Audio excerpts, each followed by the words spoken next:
Well, with the Sons of Union Veterans of the Civil War, I'm part of a group that's nationwide, and we're right here in Monterey County, as well as other chapters up and down the state. And our purpose is to remember our ancestors. Most of us are descendants of Civil War veterans, including me, and so we oftentimes wear the uniforms that our ancestors would have worn. I'm wearing the insignia of my great-great-grandfather.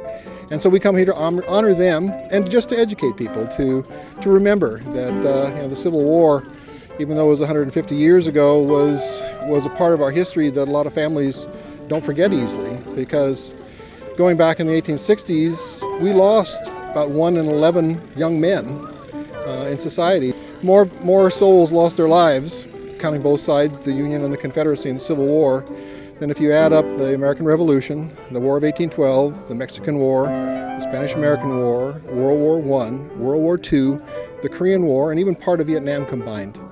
So when you think about that many people who lost their lives, it affected every family in the country. And so even 150 years later, we still remember it and we still talk about it because it was a critical point in our nation's history. Well, Monterey, of course, was part of California during the Civil War, and we think of all the battlefields back on the East Coast. But California was a critical state for the Union cause because we had the gold from the Mother Lode and we had the silver from the Comstock Lode. And so all of the ports along the coast were critical to commerce during the Civil War period. So even though you don't see the big battles here, there was plenty of activity going on and plenty of Army activity going on here at Monterey, San Francisco, up and down the coast to keep the peace, to protect the citizens of California during the Civil War period. So you don't think about it, but they were here.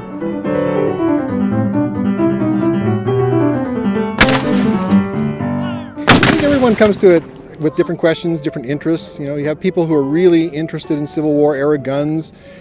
People are interested in the life of a soldier. People are curious about the cannons. You know, everything from the cannons on down to the simplest little pistol. The medical displays. You know, how medicine was practiced during the Civil War. Some come here to see the ladies dressed in the beautiful, hoop skirts and the Civil War finery. And so there's something for everybody when they come here.